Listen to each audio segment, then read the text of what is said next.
तो दोस्तों आज 16 सितंबर 2020 बुधवार का दिन हो चुका है। तो आइए फटाफट से बात कर लेते हैं आज के ताजा खबरों की और आज की बड़ी खबरों की। दोस्तों आज की बड़ी खबरों में एटीएम कार्ड से पैसे निकालने को लेकर एक बड़ी खबर आई है। एटीएम कार्ड से पैसे निकालने पर नया नियम लागू किया गया है। तो जिन भी लोगों का बैंकों में खाता है, जो भी लोग एटीएम से पैसा निकालते हैं, तो ये खबर उन लोगों के लिए बेहद ही महत्वपूर्ण है। तो अभी इस खबर की पूरी रिपोर्ट हम आपको थोड़ी देर में बताएंगे। इसके अलावा आज की बड़ी खबरों में इंडियन रेलवे की तरफ से भी बड़ी खबर आई है। ताजा जानकारी के मुताबिक इंडियन रेलवे ने और 40 ट्रेनों को चलाने का फैसला लिया है। जिन भी लोगों की टिकट वेटिंग में है, तो जल्दी उनकी टिकट कंफर्म हो सकती है। तो कितनी और नई ट्रेनें चलने वाली हैं, ये ट्रेनें कहां के लिए चलेंगी, इनकी टाइमिंग क्या होगी, इन सभी चीजों के बारे में अभी हम आपको थोड़ी देर में पूरी रिपोर्ट बताएंगे। इसके अलावा आज की बड़ी खबरों में जियो की तरफ से भी एक बड़ी खबर आई है। जियो की तरफ से 3 धमाकेदार प्लान पेश किए गए हैं, जिसमें आपको बहुत कुछ मिलने वाला है। इसके अलावा पीएम मोदी को लेकर एक बड़ी खबर आई है। आपको बता दें कि कल 17 सितंबर 2020 को पीएम मोदी का जन्मदिन है, तो ये खबर उसी से जुड़ी हुई है। तो अभी हम आपको इसके बारे में भी बताएंगे। इसके अलावा जिन भी लोगों के पास आधार कार्ड है, ड्राइविंग लाइसेंस है, साथ ही में गाड़ी का रजिस्ट्रेशन सर्टिफिकेट यानी कि आरसी है, तो उन लोगों के लिए बड़ी खबर है सीधे सरकार की तरफ से। इसके अलावा इंडिया पाकिस्तान को लेकर एक बड़ी खबर आई है। साथ ही में आज की बड़ी खबरों में भयंकर भूकंप को लेकर सीधे सरकार की तरफ से नया डाटा जारी किया गया है। तो ये भी खबर पूरे देश के सभी लोगों के लिए बेहद ही महत्वपूर्ण है। इसके अलावा आज की बड़ी खबरों में कंगना रनौत का जो मामला चल रहा है, उसको लेकर बड़ी खबर आई है। आपको बता दें अब इस मामले में अमिताभ बच्चन की वाइफ यानी कि जया बच्चन भी आ चुकी हैं। तो अभी हम आपको इसके बारे में भी पूरी रिपोर्ट बताएंगे। साथ ही में मौसम विभाग ने एक बार फिर से देश के कई इलाकों के लिए भारी बारिश की चेतावनी जारी की है। तो दोस्तों आज हम आपको अपनी इस वीडियो में इन्हीं सब महत्वपूर्ण खबरों के बारे में बताने वाले हैं। तो इसीलिए वीडियो को थोड़ा सा भी भगाए बिना ध्यान से आखिर तक देखें, ताकि कोई भी जानकारी मिस ना हो। वीडियो में आगे जाने से पहले बस आपसे छोटी सी रिक्वेस्ट है कि आप इस वीडियो को लाइक कर दें, शेयर कर दें, क्योंकि आपका लाइक और शेयर करना ही हमारी मेहनत का फल होता है। तो आइए बिना देर किए चलते हैं सीधे आज की पहली बड़ी खबर की तरफ। और आज की पहली बड़ी खबर में हमेशा की तरह सबसे पहले आपके लिए पेश है चीनी बीमारी का बिल्कुल ताजा अपडेट अपने भारत की तरफ से। जैसा कि आप देख सकते हैं अपनी स्क्रीन पर, ptrnews.com की तरफ से चीनी बीमारी का बिल्कुल ताजा अपडेट आपके सामने है। ताजा मिली जानकारी के मुताबिक एक बार फिर से 91,000 से ज्यादा नए मामले सामने आए हैं चीनी बीमारी के। इन नए मरीजों के मिलने के बाद अब हमारे भारत में चीनी बीमारी के टोटल मरीजों की संख्या 50,18,034 हो गई है। आपको बता दें इन टोटल मरीजों में से अभी तक 82,091 लोगों की जान जा चुकी है चीनी बीमारी से। बीते रोज भी लगभग 24 घंटे में 1200 से ज्यादा लोगों की जान गई है चीनी बीमारी की वजह से। लेकिन अच्छी बात ये रही कि बीते रोज लगभग 24 घंटे में 82,000 से ज्यादा लोग ठीक भी हुए हैं चीनी बीमारी से। ठीक होने वालों की टोटल संख्या 39,39,111 हो गई है। इसके अलावा अभी भी जो लोग बचे हुए हैं, जिन लोगों का अभी भी इलाज चल रहा है, तो उनकी संख्या अब हमारे भारत में 9,96,122 हो गई है। बात करेंगे आज के अगले बड़े खबर की, तो चीन का ऐलान, नवंबर से आम लोगों के लिए मिलने लगेगी चीनी बीमारी की वैक्सीन यानी कि दवा। जी हाँ, चीन ने कहा है कि चीनी बीमारी संक्रमण से बचने के लिए बनाई जा रही वैक्सीन अंतिम चरण में है और नवंबर से आम लोगों के लिए ये उपलब्ध करवा दी जाएगी। यानी चाइना ने चीनी बीमारी की दवा बना ली है और वो नवंबर के महीने से रिपोर्ट के मुताबिक आम लोगों को मिलने भी लगेगी। अगर ये दवा, ये वैक्सीन कारगर होती है, तो आने वाले दिनों में ये दवा दूसरे देशों में भी आ सकती है। बात करेंगे आज के अगले बड़े खबर की, तो कल 18 सितंबर से बदल जाएगा एटीएम से 10,000 रुपए से ज्यादा कैश निकालने का नियम। आइए बताएं इसके बारे में। जी हाँ, अभी हाल ही में भारत के सबसे बड़े बैंक एसबीआई ने यानी कि स्टेट बैंक ऑफ इंडिया ने एक नियम लागू किया था, जिसके तहत रात को 8 बजे से लेकर सुबह 8 बजे तक अगर कोई पैसे निकालेगा 10,000 रुपए या इससे ज्यादा, तो पैसे निकालते वक्त उसे ओटीपी डालना होगा यानी कि वन टाइम पासवर्ड। यानी पैसा निकालते वक्त आपका रजिस्टर्ड मोबाइल नंबर आपके पास होना चाहिए, तभी आप पैसे निकाल सकते थे। ताजा जानकारी के मुताबिक एसबीआई ने इस नियम को इसलिए शुरू किया था ताकि लोग एटीएम के जरिए धोखाधड़ी नहीं कर पाएं। लेकिन आपको बता दें पुराने नियम के मुताबिक ये जो सिक्योरिटी थी, ये रात 8 बजे से लेकर सुबह 8 बजे तक होती थी। लेकिन अब इस नियम को पूरे 24 घंटे के लिए कर दिया गया है। ताजा जानकारी के मुताबिक जो भी एसबीआई के ग्राहक हैं, वो लोग अगर एसबीआई के एटीएम से 10,000 रुपए से ज्यादा निकालने की कोशिश करेंगे, तो कैश निकालते वक्त ओटीपी डालना होगा। फिलहाल ये नियम एसबीआई की तरफ से आया है, लेकिन आने वाले दिनों में इस तरह का नियम दूसरे बैंकों की तरफ से भी आ सकता है, क्योंकि ये लोगों की सिक्योरिटी के लिए बेहद जरूरी है। बात करेंगे आज के अगले बड़े खबर की, तो न्यूज चैनलों की डिबेट पर सुप्रीम कोर्ट ने जताई चिंता, कहा प्रेस की स्वतंत्रता भी पूर्ण नहीं है। जी हाँ, एक टीवी चैनल के विवादित एपिसोड को लेकर सुनवाई के दौरान सुप्रीम कोर्ट ने न्यूज चैनल के डिबेट पर तल्ख टिप्पणी की है। कोर्ट ने कहा है कि चैनलों पर हो रही डिबेट चिंता का विषय है। इन डिबेट में हर तरह की ऐसी बातें होती हैं जो कि मानहानि वाले हैं। ज्यादातर समय ऐसा होता है कि एंकर बोलता रहता है और स्पीकर को म्यूट कर दिया जाता है और एंकर अपनी मर्जी से सवाल पूछता रहता है। दोस्तों ये खबर बेहद ही ज्यादा महत्वपूर्ण है। अगर आप न्यूज चैनल देखते होंगे तो आपको पता होगा कि लगभग सभी चैनलों पर डिबेट चलाई जाती है। कुछ लोगों को इकट्ठा किया जाता है और एक मुद्दे पर बात की जाती है। लेकिन आपको बता दें दें बहुत सारे ऐसे न्यूज चैनल हैं जिनका एक ही मकसद होता है कि किसी एक ही मुद्दे को उठाना है, चाहे वो रिया का मामला हो, सुशांत का मामला हो, हिंदू मुसलमान का मामला हो या कोई और सा मामला हो। खुद सुप्रीम कोर्ट ने इस पर चिंता जताई है कि जो एंकर होता है वही बोलता रहता है और जो साथ में लोग जुड़ते हैं उसे कई बार म्यूट कर दिया जाता है और जो डिबेट की जाती है न्यूज चैनलों पर उसमें सभी तरह की मानहानि वाली बातें होती हैं। तो इसीलिए सुप्रीम कोर्ट ने इसे एक चिंता का विषय बनाया है। ताजा जानकारी के मुताबिक सुप्रीम कोर्ट ने एक टीवी चैनल को उनके अगले एपिसोड के प्रसारण पर रोक लगा दी है। अदालत ने कहा है कि प्रोग्राम पहली नजर में ही अल्पसंख्यक समुदाय को बदनाम करने वाला लगता है, यानी कुछ तरह के डिबेट ऐसे होते हैं जो कि शुरू में ही देखते हुए पता लग जाता है कि ये जो डिबेट हो रही है तो ये किस पार्टी की तरफ से हो रही है और इसमें किसको बदनाम किया जा रहा है। तो ऐसे ही एक चैनल के शो पर सुप्रीम कोर्ट ने रोक भी लगा दी है, लेकिन चैनल का नाम सामने नहीं आया है। तो दोस्तों इसीलिए हमारी भी आपसे यही रिक्वेस्ट है कि आप जरूरी खबरें देखें, आपके देश में जो बातें चल रही हैं उस पर ध्यान रखें और अपना समय इन उल्टी सीधी डिबेट में ना लगाएं। बात करेंगे आज के अगले बड़े खबर की, तो रेल यात्रियों के लिए खुशखबरी, चलने वाली है 40 क्लोन ट्रेनें। आइए बताएं इसके बारे में। जी हाँ, भारतीय रेलवे ने यात्रियों के रेल की सफर को ज्यादा सुविधा देने के लिए स्पेशल ट्रेनों की संख्या बढ़ा दी है। इसके साथ ही ट्रेन की वेटिंग लिस्ट की परेशानी से निजात दिलाने के लिए क्लोन ट्रेनें चलाने का ऐलान किया है, यानी जो ट्रेनें अभी चल रही हैं वैसी ही और ट्रेनें चलने वाली हैं। ताजा जानकारी के मुताबिक रेलवे अब जल्द ही 40 क्लोन ट्रेनें चलाने जा रहा है, जो यूपी, बिहार, दिल्ली, पंजाब समेत कई राज्यों के बीच चलेगी। जिन स्टेशनों के लिए ज्यादा यात्री हैं, वहां ट्रेनों के फेरे बढ़ाने के लिए क्लोन ट्रेनों का इस्तेमाल किया जाएगा, यानी जिस रूट पर लोग ज्यादा आने जाने वाले हैं तो उन रूट पर इन ट्रेनों को यूज किया जाएगा। इससे लोगों को बहुत ज्यादा सहूलियत मिलेगी। जिन लोगों की टिकट वेटिंग में है तो उन लोगों की टिकट कंफर्म हो सकेगी, क्योंकि इन ट्रेनों के जरिए उन रूट पर फेरे बढ़ा दिए जाएंगे। तो दोस्तों कौन कौन सी नई ट्रेनें चलने वाली हैं, ये कहां से कहां के लिए चलेंगी, कौन कौन से दिन चलेंगी, अभी हम आपको इसके बारे में पूरी लिस्ट की जानकारी देंगे कि ये लिस्ट आपको कहां पर देखने के लिए मिल सकती है। लेकिन उससे पहले आइए जान लेते हैं आज की और भी बड़ी खबरें। बात करेंगे आज के अगले बड़े खबर की, तो पाकिस्तान में चीनी बीमारी केस में आई कमी, 5 महीने बाद फिर से खुले स्कूल कॉलेज। जी हाँ, पाकिस्तान में लगभग 5 महीनों के अंतराल के बाद बीते रोज मंगलवार को स्कूल कॉलेज खोल दिए गए। हाई स्कूल कॉलेज और विश्वविद्यालय 15 सितंबर से यानी कि बीते रोज से खुल चुके हैं। 6ठी से 8वीं तक की कक्षाएं 23 सितंबर से और प्राथमिक विद्यालय 30 सितंबर से शुरू कर दिए जाएंगे। दोस्तों हमारा पड़ोसी देश पाकिस्तान चाहे जैसा भी हो, लेकिन इस बात को मानना पड़ेगा कि चीनी बीमारी की सेफ्टी के मामले में पाकिस्तान कई देशों से आगे निकल गया है। दोस्तों ये बात हम आपको अपनी तरफ से नहीं कह रहे, बल्कि WHO की तरफ से अभी हाल ही में पाकिस्तान की तारीफ की गई थी। सिर्फ तारीफ नहीं बल्कि ये भी कहा गया था कि पाकिस्तान ने जो तरीका अपनाया है चीनी बीमारी को रोकने के लिए, तो उस तरीके को दूसरे देश को भी अपनाना चाहिए। बात करेंगे आज के अगले बड़े खबर की, तो जियो ने IPL प्रेमियों को दिया तोहफा, एक साथ लॉन्च किए गए हैं 3 क्रिकेट प्लान। जी हाँ, IPL 2020 शुरू होने वाला है। इसके साथ ही क्रिकेट का बुखार देश के सिर चढ़ने वाला है। क्रिकेट प्रेमी घर बैठे IPL देखने का मजा ले सके, इसके लिए जियो ने 3 क्रिकेट प्लान पेश किए हैं। ताजा जानकारी के मुताबिक जियो क्रिकेट प्लान के तहत लॉन्च किए गए इन प्लान में डाटा, वॉइस कॉलिंग और साथ ही में 1 साल के लिए डिज्नी प्लस हॉटस्टार का VIP सब्सक्रिप्शन आपको बिल्कुल फ्री में मिलेगा, जिसकी वैसे असल कीमत 399 रुपए है। ये 3 तरीके के प्लान हैं जो कि 401 रुपए से शुरू होते हैं और 2599 रुपए तक जाते हैं। लेकिन आप चाहे छोटा प्लान ले या बड़ा प्लान, आपको 1 साल के लिए डिज्नी प्लस हॉटस्टार का VIP सब्सक्रिप्शन मिल जाएगा। हॉटस्टार के जरिए आप बिल्कुल आसानी से IPL मैच का आनंद उठा पाएंगे। 401 रुपए में आपको 28 दिन के लिए रोजाना 3 GB डाटा दिया जाएगा। साथ ही में आपको वॉइस कॉलिंग दी जाएगी। 598 रुपए का एक प्लान है जिसमें आपको 56 दिनों के लिए 2 GB डाटा दिया जाएगा। वहीं आपको अगर 84 दिन की वैलिडिटी चाहिए तो आपको 777 रुपए खर्च करने होंगे। इसमें आपको रोजाना 1.5 GB डाटा दिया जाएगा। साथ ही में एक ऐसा प्लान है जिसकी कीमत है 2599 रुपए, तो इसमें आपको हर रोज 2 GB डाटा दिया जाएगा पूरे 1 साल के लिए। हमने ये बात आपको पहले ही बता दी है कि सभी प्लानों के साथ आपको डिज्नी प्लस हॉटस्टार का 1 साल का सब्सक्रिप्शन बिल्कुल फ्री मिलेगा। बात करेंगे आज के अगले बड़े खबर की, तो PM मोदी के जन्मदिन को लेकर बीजेपी की खास तैयारी, देश भर में मनाएगी सेवा दिवस। जी हाँ, PM मोदी अपने जन्मदिन को सादगी से मनाते आए हैं। PM बनने के बाद नरेंद्र मोदी ने अपनी पार्टी बीजेपी और कैबिनेट के सहयोगियों को सीधा संदेश दिया है कि 17 सितंबर उनके जन्मदिन पर धूम धड़ाका नहीं हो। इसीलिए पार्टी ने फैसला किया है कि PM मोदी के जन्म दिवस को सेवा दिवस के रूप में मनाया जाएगा। कल 17 सितंबर 2020 को प्रधानमंत्री नरेंद्र मोदी का जन्मदिन है। चीनी बीमारी को देखते हुए ज्यादा शोर शराबा या ज्यादा भीड़ नहीं लगाई जाएगी। बीजेपी कार्यकर्ताओं की तरफ से ऐसी रिपोर्ट आई है। वर्चुअल रैली की जा सकती है जो कि ऑनलाइन होगी। इसके अलावा प्रधानमंत्री के जन्मदिन के मौके पर गरीबों की मदद की जाएगी। साथ ही में पौधे लगाए जाएंगे। इसके अलावा जो भी अच्छे काम होते हैं उसको किया जाएगा। बात करेंगे आज के अगले बड़े खबर की, तो ड्राइविंग लाइसेंस बनवाना हुआ और आसान, सिर्फ इस दस्तावेज से हो जाएगा जारी। जी हाँ, ड्राइविंग लाइसेंस और गाड़ी रजिस्ट्रेशन यानी कि RC से जुड़े हुए काम आसान हो गए हैं। दरअसल इन्फॉर्मेशन मिनिस्ट्री ने कुछ नए नियम जारी किए हैं जिससे कई काम आपके आसान हो जाएंगे। इसका नोटिफिकेशन सरकार ने दे दिया है, जिसमें आधार का इस्तेमाल DL जारी करने के लिए और व्हीकल रजिस्ट्रेशन में होगा। आपको बता दें, इससे पहले ड्राइविंग लाइसेंस के लिए कम से कम 2 या 3 तरह के डॉक्यूमेंट देने होते थे, लेकिन ताजा रिपोर्ट के मुताबिक अब आपके डीएल यानी कि ड्राइविंग लाइसेंस का काम, चाहे इसे बनवाना हो या रिन्यू करवाना हो, सिर्फ आधार कार्ड के जरिए हो जाएगा। ताजा जानकारी के मुताबिक आधार डेटा का इस्तेमाल ऑनलाइन सेवाओं में किया जा सकेगा। बात करेंगे आज के अगले बड़े खबर की, तो पाकिस्तान ने एससीओ मीटिंग में पेश किया काल्पनिक नक्शा, विरोध में एनएसए ने यानी कि भारत ने छोड़ दी कुर्सी। जी हाँ, पाकिस्तान लगातार दुनिया को भ्रम में डालने की कोशिश कर रहा है। रिपोर्ट के मुताबिक मंगलवार को भी शंघाई सहयोग संगठन यानी कि एससीओ के सदस्य देशों के राष्ट्रीय सुरक्षा सलाहकारों की मीटिंग के दौरान फिर पाकिस्तान ने एक नए झूठ को प्रसारित किया। पाकिस्तान की तरफ से एक नया नक्शा पेश किया गया है जिसमें भारत का भी कुछ हिस्सा है, लेकिन पाकिस्तान उसे अपना बता रहा है। आपको बता दें, मीटिंग में ये नक्शा पेश होने के बाद भारत की तरफ से मीटिंग को ही छोड़ दिया गया। ताजा जानकारी के मुताबिक आपको बता दें कि एससीओ एक ऐसी संगठन है जिसमें बहुत सारे देश जुड़े हुए हैं, बहुत सारे देश मिलकर एक साथ मीटिंग करते हैं और इसमें बहुत सारी बातें की जाती हैं। तो इसी संगठन में पाकिस्तान भी है, इंडिया भी है, चाइना भी है, इसके अलावा भी और भी बड़े बड़े देश हैं। तो इसी संगठन की मीटिंग के बीच पाकिस्तान ने ये नया नक्शा पेश किया था। भारत ने अपनी नाराजगी जताने के लिए मीटिंग को ही छोड़ दिया। बात करेंगे आज के अगले बड़े खबर की, तो यूपी बोर्ड से बड़ी खबर, हाई स्कूल और इंटरमीडिएट कंपार्टमेंट और इम्प्रूवमेंट परीक्षा का कार्यक्रम जारी। जी हाँ, उत्तर प्रदेश माध्यमिक शिक्षा बोर्ड ने साल 2020 की हाई स्कूल, इंटरमीडिएट कंपार्टमेंट और इम्प्रूवमेंट परीक्षा का कार्यक्रम जारी कर दिया है। कार्यक्रम के अनुसार हाई स्कूल, इंटरमीडिएट कंपार्टमेंट और इम्प्रूवमेंट परीक्षा अक्टूबर के महीने से शुरू हो जाएगी। तो जो भी छात्र इसमें हिस्सा लेने वाले हैं तो वो लोग यूपी बोर्ड की साइट पर जाकर अधिक जानकारी प्राप्त कर सकते हैं। अक्टूबर से इसकी शुरुआत होने वाली है। बात करेंगे आज के अगले बड़े खबर की, तो राजस्थान में अब निजी लैब में 1200 रुपए में हो सकेगा चीनी बीमारी का टेस्ट। गहलोत सरकार ने 45% घटा दी है रकम। जी हाँ, चीनी बीमारी संक्रमण से राजस्थान भी परेशान है। आपको बता दें, इसी के मद्देनजर राजस्थान की सरकार अशोक गहलोत ने आम जन को बड़ी राहत दी है। लगातार फैल रहे चीनी बीमारी के संक्रमण की जांच पर लोगों को लूटा भी जा रहा है। लोगों से चीनी बीमारी के टेस्ट के नाम पर बहुत पैसे लिए जाते हैं, लेकिन अब राजस्थान में ये नियम आ गया है कि कोई भी निजी लैब यानी कि प्राइवेट लैब भी 1200 रुपए से ज्यादा नहीं वसूल सकेगा चीनी बीमारी के टेस्ट के लिए। आपको बता दें, पहले जांच के लिए 2200 रुपए तक देने पड़ते थे या कभी कभी इससे भी ज्यादा। बात करेंगे आज के अगले बड़े खबर की, तो बिग बॉस 14 में एंट्री से पहले जैस्मीन भसीन समेत सभी कंटेस्टेंट 20 सितंबर तक होंगे क्वारंटाइन। जी हाँ, टेलीविजन के लोकप्रिय रियलिटी शो बिग बॉस 14 बहुत जल्दी ऑन एयर होने वाला है। शो की तैयारियां तेजी से शुरू हो चुकी हैं। कलर्स टीवी ने ऑफिशियल अनाउंसमेंट कर दिया है कि बिग बॉस 14 के सीजन का ग्रैंड प्रीमियर 3 अक्टूबर को आने वाला है, यानी कि बिग बॉस का पहला एपिसोड 3 अक्टूबर को आएगा। वहीं चीनी बीमारी के कारण शो में शामिल होने वाले सभी कंटेस्टेंट को शो में एंट्री से पहले क्वारंटाइन किया जाने वाला है। ये कंटेस्टेंट 20 सितंबर से ही शो के मेकर द्वारा क्वारंटाइन कर दिए जाएंगे और इन सभी का चीनी बीमारी का टेस्ट किया जाएगा। तो अगले महीने से बिग बॉस 14 शुरू होने वाला है। बात करेंगे आज के अगले बड़े खबर की, तो पिछले 6 महीनों में भूकंप से 413 बार कांपी है धरती। सरकारी डेटा से हुआ है खुलासा। जी हाँ, भूकंप को लेकर ये खबर सीधे सरकारी डेटा की तरफ से है। दोस्तों, सिर्फ 6 महीने में हमारे भारत में 413 बार भूकंप आए हैं। आप सोच सकते हैं, सिर्फ 6 महीने में 413 बार, किसी दिन एक ही दिन में 2-2 बार भूकंप आए हैं। तो दोस्तों, जो डाटा जारी किया गया है भूकंप को लेकर कि कहां पर ये भूकंप आए हैं, तो आप उनकी लिस्ट एक बार जरूर देख लें, क्योंकि इससे आपको ये पता चल जाएगा कि जो आपका एरिया है वो कौन से जोन में आता है। जिन लोगों का भी एरिया भूकंप के ज्यादा जोन में आता है, तो वहाँ के लोगों को ये बातें जरूर पता होनी चाहिए कि कभी भूकंप आ जाता है तो उन्हें बचने के लिए क्या करना है। अगर वो घर में है तो क्या करें, बाहर है तो क्या करें, क्योंकि ये मामला आपकी जान से जुड़ा हुआ है, आपके परिवार की जान से जुड़ा हुआ है। हम आपको इसी वीडियो के नीचे डिस्क्रिप्शन में एक लिंक देंगे इन सभी चीजों के लिए, तो आप जाकर एक बार जरूर देख लें। इसके अलावा हम आपको एक और लिंक देंगे इसी वीडियो के नीचे डिस्क्रिप्शन में, जिस पर आप क्लिक करके 39 ट्रेनों की लिस्ट जान पाएंगे जो कि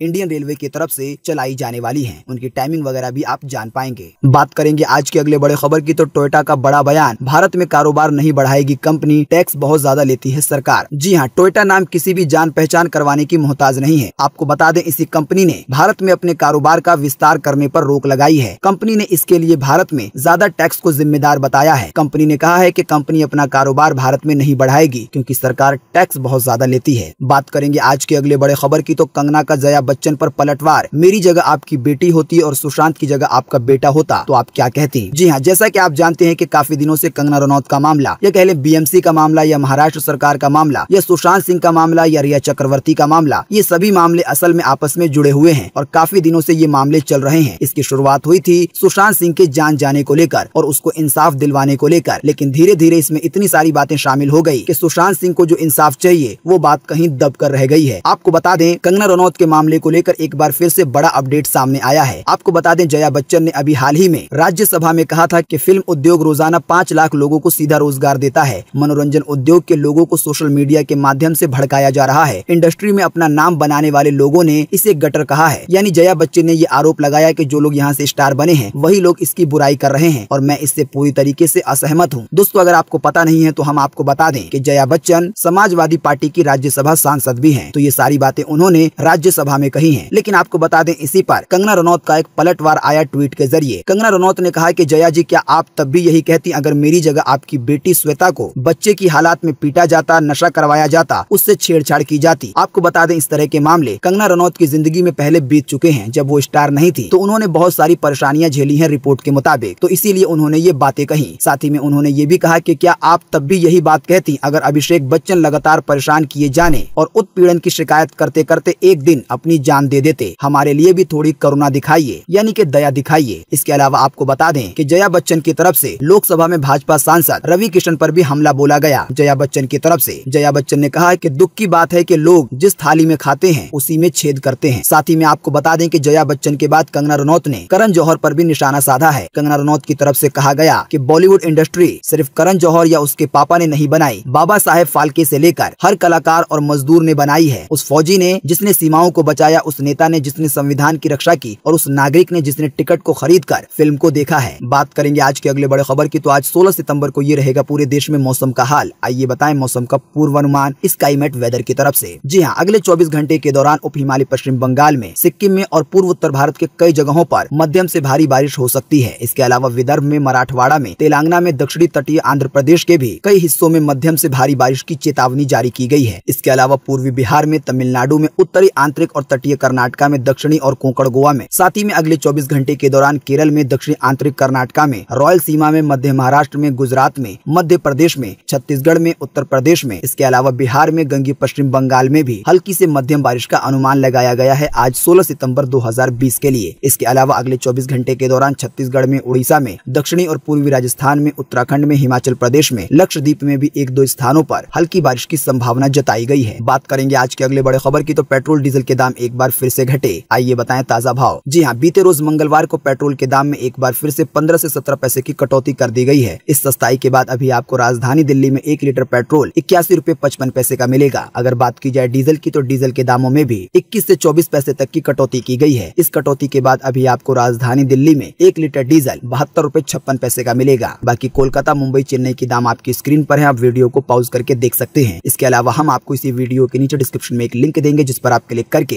अपने शहर के पेट्रोल डीजल के ताजा भाव देख पाएंगे। अगर आप दिल्ली, कोलकाता, मुंबई, चेन्नई में नहीं रहते हैं तो ये लिंक आपके लिए है। बात करेंगे आज के अगले बड़े खबर की, तो 1 अक्टूबर से सिनेमा हॉल खुलने का मैसेज हो रहा है वायरल, लेकिन आइए बताएं इसकी सच्चाई। जी हाँ, सोशल मीडिया पर अभी एक मैसेज बड़ा ही वायरल हो रहा है जिसमें इस बात का दावा किया जा रहा है कि आने वाले अक्टूबर के महीने से, यानी कि 1 ही अक्टूबर से सिनेमा हॉल खोल दिए जाएंगे। लेकिन आपको बता दें इस खबर में कोई भी सच्चाई नहीं है। प्रेस इन्फॉर्मेशन ब्यूरो ने इस वायरल खबर का खंडन किया है। सरकार की तरफ से अभी ऐसी कोई जानकारी नहीं आई है जिसमें ये पक्का कहा गया हो कि 1 अक्टूबर से सिनेमा हॉल खोल दिए जाएंगे, तो ऐसी खबरों को शेयर ना करें। बात करेंगे आज के अगले बड़े खबर की, तो दिल्ली में 5 महीने बाद खुले जिम और योग सेंटर, इन नियमों का करना होगा पालन। जी हाँ, दिल्ली में चीनी बीमारी महामारी के कारण 5 महीने तक बंद रहे जिम बीते सोमवार को खुल गए हैं। संक्रमण रोग से बचने के लिए जिम वाले थर्मल स्क्रीनिंग का यूज कर रहे हैं। इसके अलावा एक सीमित संख्या में ही जिम के अंदर लोगों को आने दे रहे हैं और मशीनों को बार बार साफ भी कर रहे हैं। तो काफी दिनों के बाद दिल्ली में जिम और योगा सेंटर खुल चुके हैं। बात करेंगे आज के अगले बड़े खबर की, तो अमेज़न 1 लाख लोगों को देगा रोजगार, बढ़ते कारोबार के लिए बड़ा फैसला। जी हाँ, दुनिया की सबसे बड़ी ई-कॉमर्स कंपनी अमेज़न ऑनलाइन खरीदारी के चलते ऑनलाइन खरीदारी के बढ़ने के चलन और समय पर ऑर्डर को पूरा करने के लिए 1 लाख लोगों को नौकरी देने वाला है। अमेज़न ने कहा है कि ये नौकरियां पार्ट टाइम और फुल टाइम के लिए होंगी। आपको बता दें 1 लाख लोगों को भर्ती करने के बाद पैकिंग का काम या ऑर्डर को पहुंचाने का काम बिल्कुल आसानी से समय पर हो सकेगा। दोस्तों, अगर आप अमेज़न में डिलीवरी बॉय की नौकरी करना चाहते हैं तो उसमें आप अभी अप्लाई कर सकते हैं। तो दोस्तों, इसकी अधिक जानकारी के लिए हम आपको इसी वीडियो के नीचे डिस्क्रिप्शन में एक लिंक दे देंगे। इसके अलावा जब ये 1 लाख वैकेंसी की और ज्यादा जानकारी आएगी तो हम आपको इसके बारे में भी बताएंगे। तो इसके लिए आप हमारे चैनल को सब्सक्राइब करें और बेल का आइकन जरूर दबाएं। साथ ही में इस वीडियो को लाइक और शेयर भी जरूर करें ताकि हम आपके लिए ऐसी अच्छी खबरें ढूंढ के लाते रहें। बात करेंगे आज के अगले बड़े खबर की, तो सचिन तेंदुलकर बने पेटीएम के ब्रांड एम्बेसडर, छोटे व्यापारियों ने सुनाई खरी खोटी। जी हाँ, वित्तीय क्षेत्र की कंपनी पेटीएम की सहयोगी कंपनी पेटीएम फर्स्ट ने पूर्व भारतीय क्रिकेटर सचिन तेंदुलकर को अपना ब्रांड एम्बेसडर बनाया है। यानी आने वाले दिनों में पेटीएम की तरफ से पेटीएम के प्रचार में, यानी कि एडवर्टाइजमेंट में, इसके अलावा और भी बहुत सारी चीजों में आपको सचिन तेंदुलकर देखने को मिलने वाले हैं, क्योंकि सचिन तेंदुलकर पेटीएम के ब्रांड एम्बेसडर बन गए हैं। लेकिन आपको बता दें इसी बीच जो छोटे व्यापारियों की एक संस्था है CAIT यानी कि कैट, उसने विरोध जताया है। कैट की तरफ से कहा गया है कि पेटीएम में चाइना की कंपनी अलीबाबा का बहुत सारा पैसा लगा हुआ है, तो इसीलिए इसका ब्रांड एम्बेसडर बनना सचिन तेंदुलकर के लिए सही नहीं है, क्योंकि इससे अल्टीमेटली चाइना का भी फायदा होगा, जो भी कमाई होगी और हो भी रहा है। बात करेंगे आज के अगले बड़े खबर की, तो लोकसभा में वेतन कटौती बिल पास, 1 साल तक सांसदों को सैलरी 30% कट कर मिलेगी। जी हाँ, चीनी बीमारी के कारण लोकसभा में मंगलवार को संसद सदस्य वेतन भत्ता और पेंशन विधेयक 2020 पास हो गया। इसके तहत जो भी संसद के सदस्य हैं, उनकी सैलरी 20% तक कट कर मिलेगी, यानी कि नेताओं को सैलरी 30% 1 साल तक कम लेनी पड़ेगी। दोस्तों, अगर आपको पता नहीं है तो हम आपको बता दें कि संसद का सत्र शुरू हो चुका है। अब रोजाना ही कुछ न कुछ नए अपडेट आएंगे नए नियम को लेकर, क्योंकि सरकार देश में क्या चीजें पास करनी है, कौन से नए नियम लागू करने हैं,